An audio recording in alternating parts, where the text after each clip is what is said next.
Kemudian satu lagi adalah barang buktinya. Itu disebut undang-undang informasi elektronik bla bla bla bla. Mohon maaf sekali lagi, saya ikut merumuskan undang-undang informasi dan transaksi elektronik. Jangan sembarangan menggunakan pasal itu untuk mempidanakan orang. Ya, undang-undang informasi transaksi elektronik dibuat dengan niat baik agar Indonesia itu terlepas dari dikucilkan ke dunia internasional karena kita tidak memiliki undang-undang dalam bidang e-commerce. Jadi pasal-pasal itu adalah misalnya untuk 32 dan 35. Itu misalnya untuk seseorang ngirim bukti transfer kepada teman. Tapi bukti transfer direkayasa, diudak-udik. 1 juta dijadikan 10 juta. Nah, itu yang dipidana. Ada orang misalnya ya posting ini ijazah asli gitu ya. Tapi ternyata yang punya ijazah nggak mengakui kalau itu asli. Ya, kader partai itu. Ya, dia yang harusnya bisa kena itu. Dia bisa kena 8 tahun atau 12 tahun. Sedangkan Dr. Respon, Dr. Tifa, saya tidak melakukan apapun terhadap barang elektronik. Dan yang penting apa? Barang elektroniknya nggak ada. Jadi dokumennya saya tadi tanya, mana dokumen yang dilaporkan? Nggak ada, Pak. Loh, kalau nggak ada ya gimana penyidik? Gitu loh. Kenapa nggak ada dokumen elektronik? Ini Undang-Undang Informasi dan Transaksi Elektronik. Pasal 5 ayat 1-nya harus ada dokumen elektronik. Jadi kalau dokumen elektroniknya nggak ada, sama saja dengan kita, tiba-tiba Bang Rustam ini, tiba-tiba dituduh melakukan, maaf ya, pembunuhan. Tapi mayatnya nggak ada. Gimana bisa dituduh beliau melakukan pembunuhan? Bahkan kalaupun ada mayatnya diperiksa dulu, diforensik dulu. Benarkah mayat itu terbunuh atau dibunuh? Kalau Bang Rusman tiba-tiba ngaku aja oh iya saya mau, ya kasihan beliau dong. Jadi, nah, pada pagi hari ini kita akan mengungkap lagi ya penipuan Jokowi, kedapatan lagi menipu dan terus menipu. Ya, cobalah saya baca ini dari Kompas TV ya. Nah, ini dari Kompas TV berjudul Profil Kasmujo, ex-dosen UGM yang ditemui Jokowi ternyata bukan pembimbing skripsi. Nah, bayangkanlah ya. Sekarang si Kasmujo mengaku bukan dosen pembimbing skripsinya Joko Widodo. Padahal pada saat ada pertemuan waktu Jokowi menjadi presiden, mereka berakting. Tahun 2017, mereka dua ini berakting antara Joko Widodo dan Kasmujo. Jadi jangan kalian lihat Kasmujo ini dalam bentuk tua. Dia menipu juga loh. Dia di situ berperan seolah-olah dia jadi pembimbing skripsi Joko Widodo, padahal dia masih asisten dosen. Saya sendiri tadi ya sudah sampai pertanyaan ke-24 ya gitu, dan sudah sampai ke pertanyaan-pertanyaan yang lebih banyak soal identitas tadi gitu. Karena ketika ditanyakan yang lain, saya strict dengan Polda Metro ya. Polda Metro memberikan saya surat undangan untuk peristiwa tanggal 26 Maret tahun 2025. Ya, harusnya itu pertanyaannya. Jadi ketika ada pertanyaan yang lain, ya saya keberatan untuk jawab. Itu hak loh ya, hak warga negara sesuai dengan Undang-Undang Dasar 1945, itu hak Pak Titi untuk kita menyampaikan apakah undangan atau pertanyaan itu sesuai dengan enggak. Ketika pertanyaannya tidak sesuai dengan suratnya, ya kita harus menyatakan keberatan. Yang kedua adalah lucu. Dalam undangan itu tidak ada juga siapa terlapornya. Padahal kan sudah disebut di mana-mana sudah ember tuh ya. Lawyernya mengatakan terlapornya adalah ini. Tapi dalam surat itu nggak ada. Jadi kalau dalam surat itu nggak ada, ya kita nggak wajib gitu melakukan klarifikasi. Pelapornya ada Joko Widodo, ya. Pasal-pasalnya banyak banget gitu ditulis. Tapi terlapornya nggak ada. Nah, terlapor ini penting ya teman-teman. Jangan asal mau kemudian diambil keterangan kalau ternyata terlapornya itu saudara kita sampai dengan 3 tahap, kita nggak wajib memberikan karena bisa jadi kita nanti nggak diakui keterangan kita karena itu saudara. Apalagi yang terlapor itu misalnya kita sendiri, ya. Jadi kita nggak usah ngasih jawaban karena kita berhak untuk diam, berhak untuk tidak memberikan keterangan kalau memang itu tidak tertulis. Jadi terlapornya tidak ada. Ibu pernah melihat ijazah itu aslinya yang diagem sama Pak Jokowi? Pernah, Bapak. Di mana? Waktu Bapak Jokowi minta legalisir mau mencalonkan menjadi RI1. RI1 tahun berapa? Berarti periode ini tahun berapa ya? Saya di situ tahun berapa ya? Lupa saya Bapak. Pokoknya kalau panjenengan sudah meyakini Kristen, apa dasarnya Ibu memberi jawaban atas nama umat Islam merasa dirugikan. Padahal secara de facto, secara kenyataan, kasunyatan panjenengan sampun Kristen. Karena kami kan melihatnya kan itu tidak sesuai dengan data di kami, hanya itu katanya. Nah, Ibu bertindak untuk atas nama umat Islam itu dasarnya apa keterangan tadi?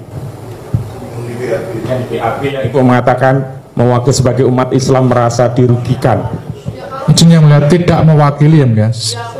Saya sebagai umat Islam saja, bukan mewakili. Aja. Bahasanya begini, mana tadi?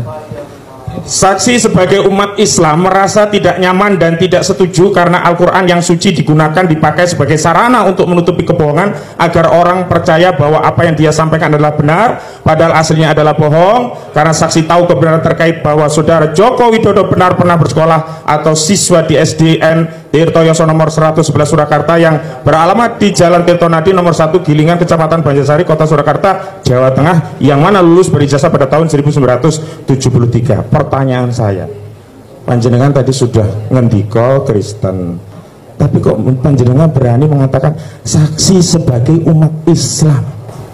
Saksi merasa tidak nyaman dan tidak setuju karena Al-Quran yang suci.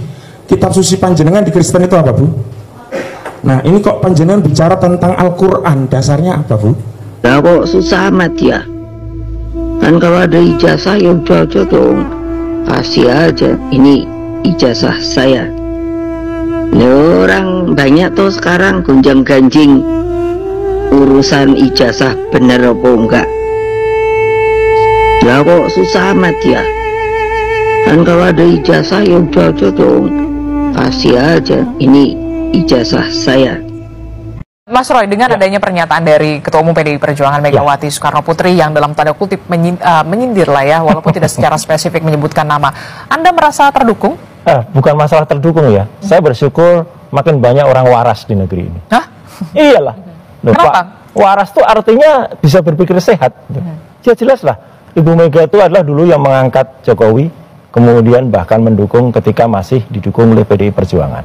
Artinya itu adalah nasihat yang sangat bagus dari orang yang pernah mengangkat Jokowi gitu loh. Kalau kemudian yang diangkat tidak merasa, ya itu kan kayak malin kundang aja gitu berarti kan. Belak-belakan aja sama Pak Jokowi. Pak, Bapak itu pernah manggil saya untuk ketemu Bapak lewat Pak Osman Sabta Udang, lewat kakak saya sendiri Bambang Sadono, ya. Bapak panggil saya ke rumahnya Pak Osman Sabta Udang, ya, dengan satu tawaran, buku Jokowi Undercover nggak usah terbit, saya disuruh pilih jabatan atau uang, ya. Ini kata-kata kakak saya sendiri yang waktu itu anggota DPD, dia mengaku disuruh Pak Osman Sabta Udang, ketua atau pokoknya ketua DPD kalau nggak salah ya, waktu itu Pak Osman Sabta Udang disuruh Pak Jokowi, gitu. Nah, jawab saya, pilihan saya adalah saya pilih atau uang atau jabatan, saya pilih atau. Kakak saya bingung kan, lah maksudmu apa? Gitu loh. Maksudku, kalau Pak Jokowi itu minta tolong ke saya itu berniat baik untuk menarik buku itu dari pasaran, dari peredaran gitu. Saya bisa saja, tapi Pak Jokowi bikin permintaan tertulis dong, supaya saya nggak ada bukti disuap, gitu loh. Nanti pasti habis ini saya kena isu disuap itu kalau tiba-tiba saya tarik, gitu.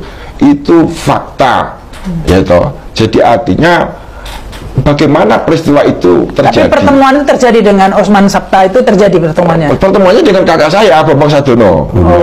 Masa dia bohong, masa bohongi adiknya sendiri.